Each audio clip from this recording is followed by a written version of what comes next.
안녕하세요. 경영지도사를 연구하는 경영지도사입니다. 2022년도 시장조사론 기출문제 다중회귀 분석하고 요인 분석이 논술로 나왔고요. 편단, 표본 추출, 통지 입단 사전 사후, 신뢰성 평가 방법, 컨조인트 분석 이렇게 문제가 출제가 됐습니다.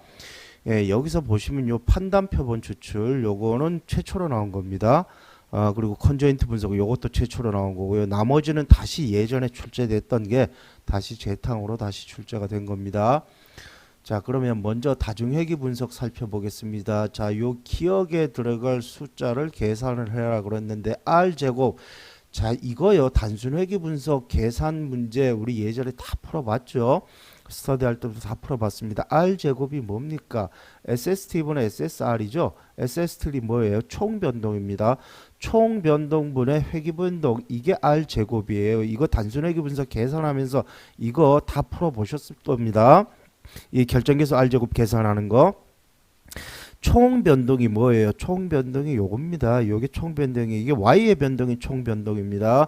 그리고 SSR이라는 거는 회귀변동이에요. 회귀식에 의해서 설명되는 변동이 요게 SSR입니다. 따라서 이게 13,724분의 13,376 요게 결정계수 R제곱 요거 계산하면 0.975가 나옵니다. 이것도 단순회귀 분석 계산해 보신 분들은 계산하라 그럴 때 계산해 보신 분들은 완전 이거 껌입니다. 껌으로 계산을 하셨을 거예요. 그 다음에 회계식의 유의성 검증 이것도 당연한 거죠. 이 회계식의 유의성 검증은 이거 가지고 하면 됩니다. 먼저 가설을 설정을 하라 그러는데 회계식의 설명력이 0이다. 이게 가설이에요. 규모 가설이고 0이 아니다. 이게 대립가설입니다. 그러니까 이게 이 말이 어려우면요. 그러니까 회계식은 유의하다. 회계식은 유의하지 않다. 이렇게 해도 됩니다.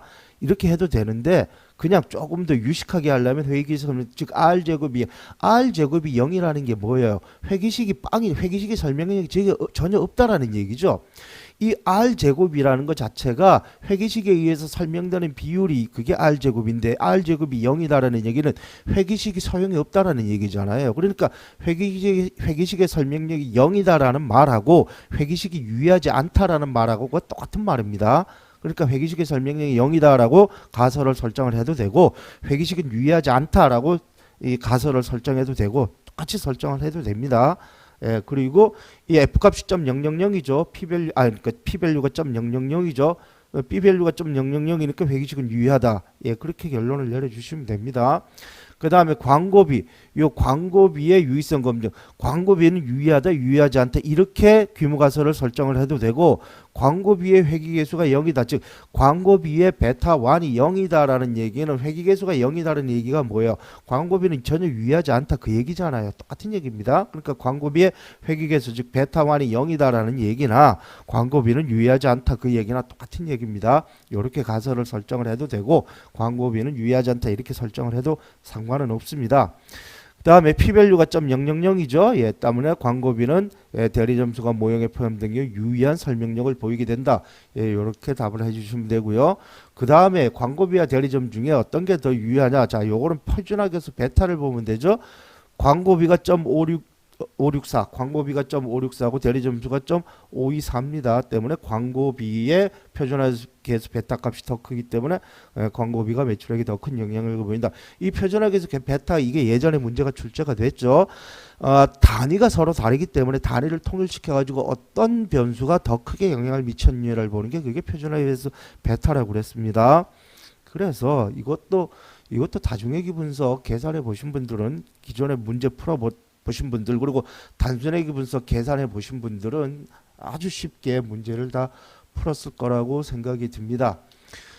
그 다음 두 번째 문제 요인 분석 문제 이것도 연습부에서 다 해봤던 문제들입니다. 요인 분석의 개념과 목적을 설명하고 투입되는 변수는 어떤 척도로 요인 분석의 개념은 다수 변수들의 상관을 벌써 공통된 소수의 요인을 추격하는 게 요게 요인 분석이죠. 그 다음에 요인 분석의 목적은요 R타입 요인 분석은 공통 요인을 추격하는 게 R타입이고요. Q타입은요 군집 분석이랑 유사합니다. 유사한 대상끼리 묶는 게 Q타입이에요. 그리고 다중공선성, 요 공통된 요인을 추격을 하면은 다중공선성이 해결이 되죠. 이거는 2018년도 다중회귀 분석 설명드릴 때 설명을 드렸습니다. 그 다음에 설문의 타당성 검증, 공통 요인으로 추격을 하게 되면은 수렴 타당성 검증이 가능합니다. 자, 이런 목적으로 요인 분석을 실시를 하게 되고요. 변수는요, 이건 뻔한 얘기입니다. 무조건 변수는 많아야 되고요. 등간 비율을 척도로 이루어져야 되고요. 변수는 그 분산 등분산이 동일해야 되고, 이거는 모든 분석이 다 똑같습니다. 자, 그다음 공통성을 구해라, 공통값을 구해라는 얘기인데, 이것도 계산 문제 연습 다 해봤죠. 공통값이 뭡니까? 추출된 요인들이 각각의 변수의 분산을 설명하는 정도를 공통값이라, 즉 커뮤니티라고 얘기하는데, 지금 요 표를 보면요, 요인이 지금 몇 개가 추출이 됐습니까? 제1요인, 제2요인, 제3요인, 제4요인입니다. 요인이, 즉 팩터가 총 4개의 요인이 추출됐어요. 자, 그러면 이렇게 추출된 4개의 요인이 요 첫 번째 변수, 요 변수를 얼마나, 요 4개의 요인들이 요 변수의 분산을 얼마나 설명하느냐, 요게 공통값입니다. 따라서 공통값 계산은요, 요 추출된 4개의 요인, 요걸 팩터로딩이라 그럽니다. 요 요인 적재량이라 그래요. 요 요인 적재량의 제곱의 합이 요 변수의 공통값이에요. 따라서 요거의 제곱, 요거의 제곱, 요거의 제곱, 요 4개의 제곱의 합이 제1 변수의 공통값이 되는 겁니다. 그래서 이거의 제곱의 합이 요게 제1 변수, 요거죠. x1 변수, x1 변수의 공통값이 0.730이에요. 얘 제곱, 얘 제곱, 얘 제곱, 얘 제곱, 요거 다 더하면 0.730이에요. 예, 이것도 다 계산해 봤었던 거죠.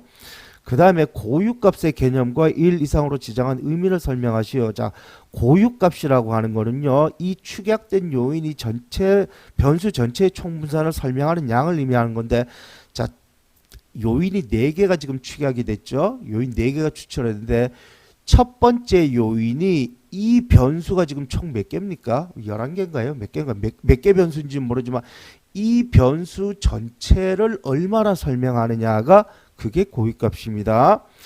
아까 공통값은요, 요 하나의 변수를 축약된 요인들이 얼마나 설명하느냐가 공통값이었다면, 고유값은 요 축약된 요인 하나가 전체 변수의 총분산을 얼마나 설명하느냐, 요게 고유값이에요. 때문에 고유값 계산은요, 얘제곱, 얘제곱, 얘제곱, 얘제곱, 얘제곱, 이 제곱을 다 더하면 제1요인의 고유값이 나오게 됩니다. 그렇게 돼서 고유값을 계산하는 거예요. 자, 그러면 고유값 1 이상이라는 얘기는 뭡니까? 추출된 요인이 적어도 변수 하나 이상을 설명을 한다라는 얘기예요. 그래서 아이겐밸류 1 이상, 적어도 하나 이상의 변수를 추출하는 그러한 요인들만 뽑아내라라고 명령어를 집어넣는 이유가, 적어도 변수 하나 이상은 설명을 하는 그 요인들만 축약해내라 라는 의미입니다. 그 다음 추출된 4개의 요인의 명칭을 부여하시오. 자, 그럼 제1요인이 비슷비슷한 거 묶인 게 보면 얘 요 3개가 비슷비슷한 걸로 묶였죠. 자, 그럼 요 3개의 이름을 보면 색다른 즐거움, 새로운 경험, 즐거울 것. 자, 그래서 제1요인의 이름은 유의성으로 정하자. 그리고 제2요인 보면 이렇게 비슷한 숫자로 묶였죠. 예, 시선이 좋지 않을 것, 사회규범에 맞지 않을 것, 이미지가 좋지 않을, 이거는 전체적으로 이미지와 관련된 얘기입니다. 그래서 제2요인은 이미지라고 이름을 짓자. 제3요인은 요거죠. 예, 제3요인은 요렇게 비슷하게 묶였습니다. 그리고 요 보면 유용할 것, 여유롭게 할 것, 편리해질 것. 자, 그러면 제3요인은 유용성이라고 이름을 붙이고, 제4요인은 요거죠. 예, 보면은 비용, 뭐 유지 비용, 경제적, 예, 요거는 경제성이라고 이름을 붙이면 되겠다.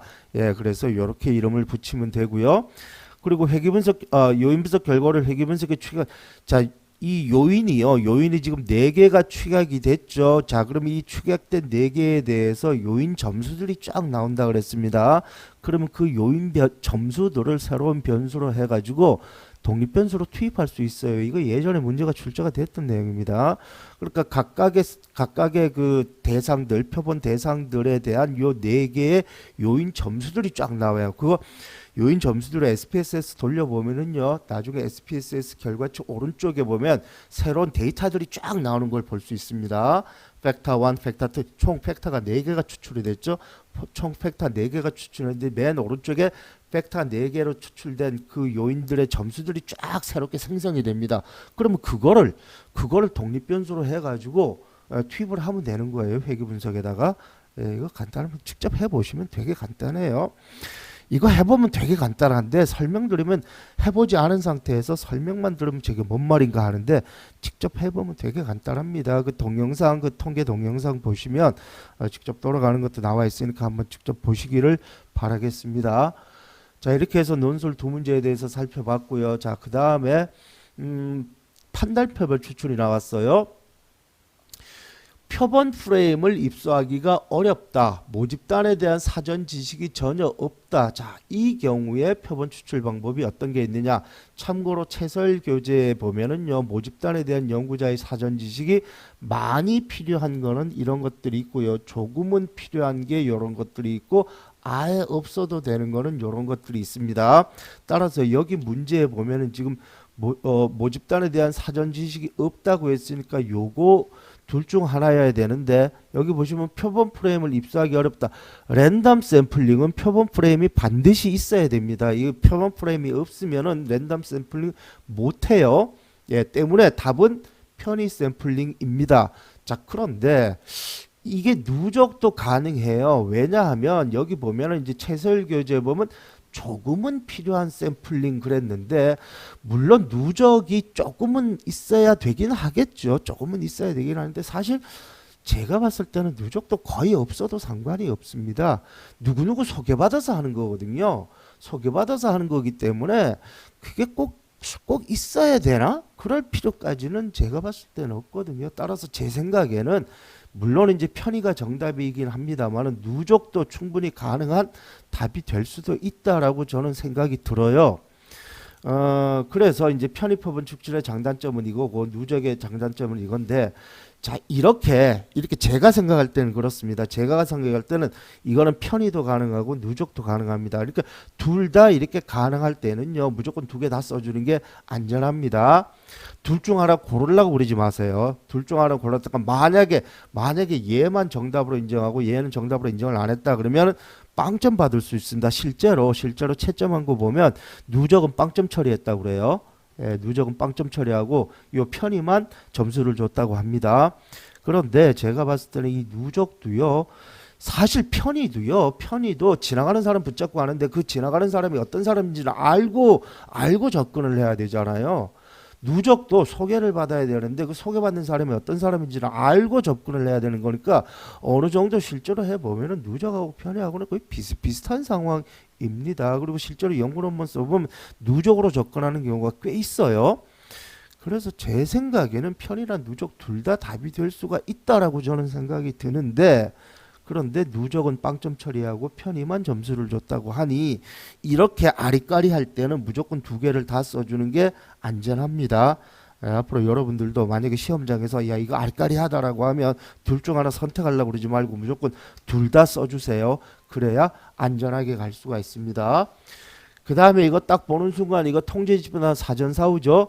통제 집단이 있고 그 다음에 동질하죠. 랜더마이제이션이 되어 있고 그리고 사전 사후 측정이 있으니까 순수 실험 설계에서 통제 집단 사전 사후입니다.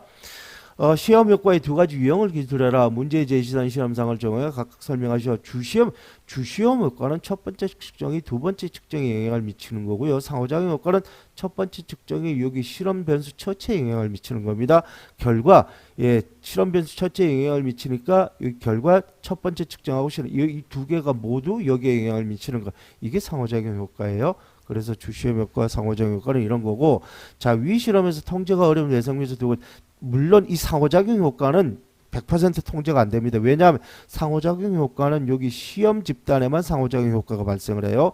여기는 비교 집단에는 상호작용 효과가 아예 없습니다. 따라서 상호작용 효과는 이 실험 집단에만 발생하는 거기 때문에 상호작용 효과는 통제가 안 됩니다. 이 상호작용 효과까지 통제를 하려면 솔로몬의 4그룹 실험까지 만들어야 돼요. 그 다음에 또 하나는 통계적 회귀. 이 통계적 회귀는요, 인간의 심리하고 관련된 거기 때문에 검증은 가능하지만 통제는 불가능합니다. 이게 일반적인 내용이에요. 참고로 이군이 교재 보면은 이게 지금 통제 입단 사전사고잖아요. 이군이 교재에는 상호작용 효과만 통제가 안 되고 통계적 회귀도 통제를 한다라고 이렇게 쓰여져 있습니다. 이군이 교재에는 통제를 한다는 건지 검증을 한다는 건지 모르지만 어쨌든 이렇게 되어 있는데 최서일 교재에는 상호작용 효과와 통계적 회귀 요 두 개가 통제하기 어렵다라고 쓰여져 있어요. 이 통계적 회귀는 검증은 가능합니다. 이 나타났다 안 나타났다 검증은 가능하지만 원체적으로 통제는 불가능해요. 제가 봤을 때는 이거는 인간의 심리와 관련된 거기 때문에 원천적인 통제는 불가능한 게 이게 통계적 회귀다라고 저도 그렇게 생각을 합니다. 그 다음에 5번째 문제 신뢰성 타당성. 신뢰성 타당성은 벌써 문제가 이렇게나 많이 났습니다.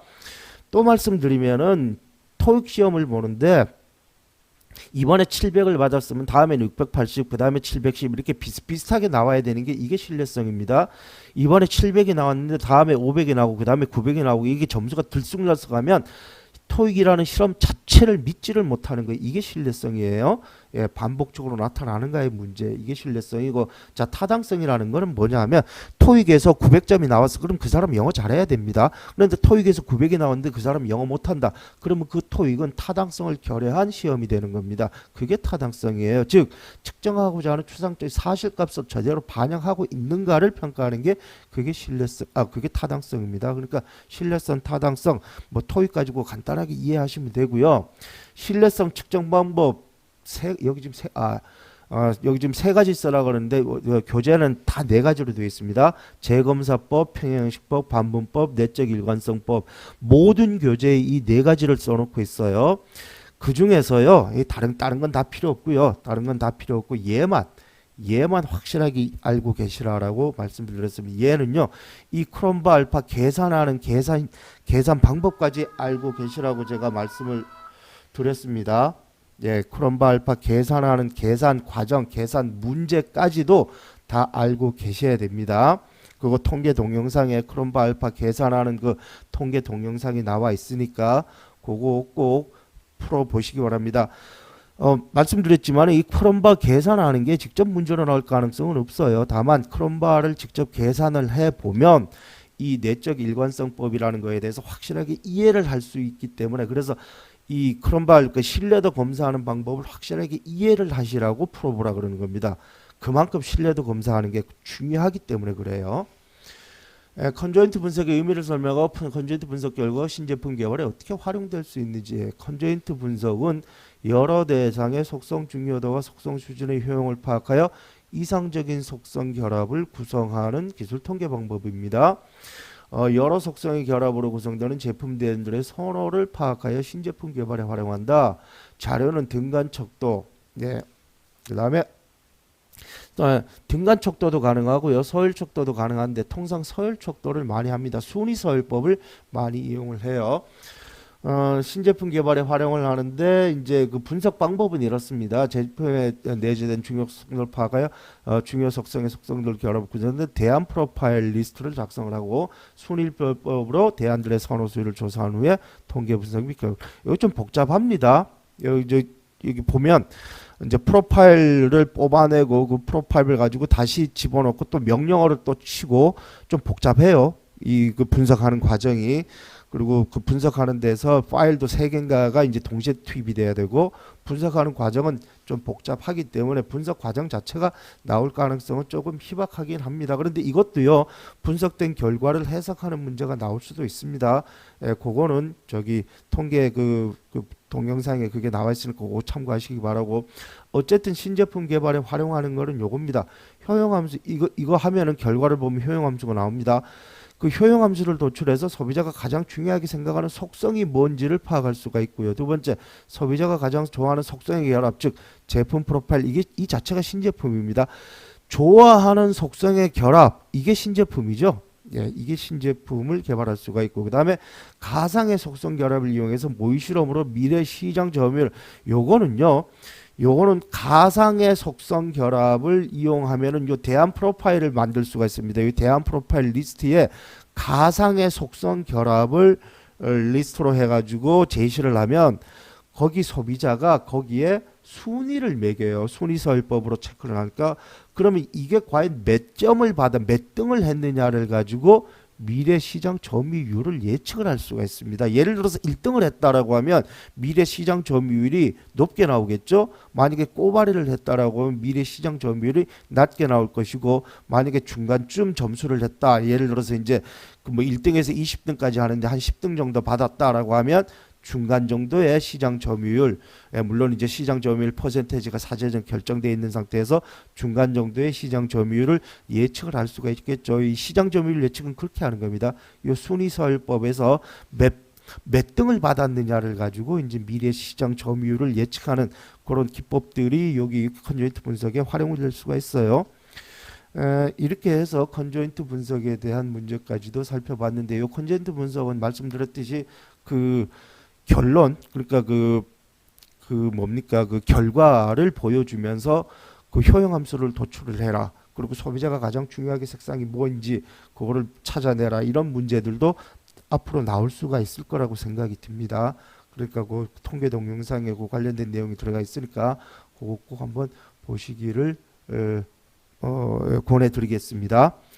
이상으로 2022년도에 출제됐던 시장조사론 기출문제 살펴봤습니다. 예, 시청하시느라고 고생하셨습니다.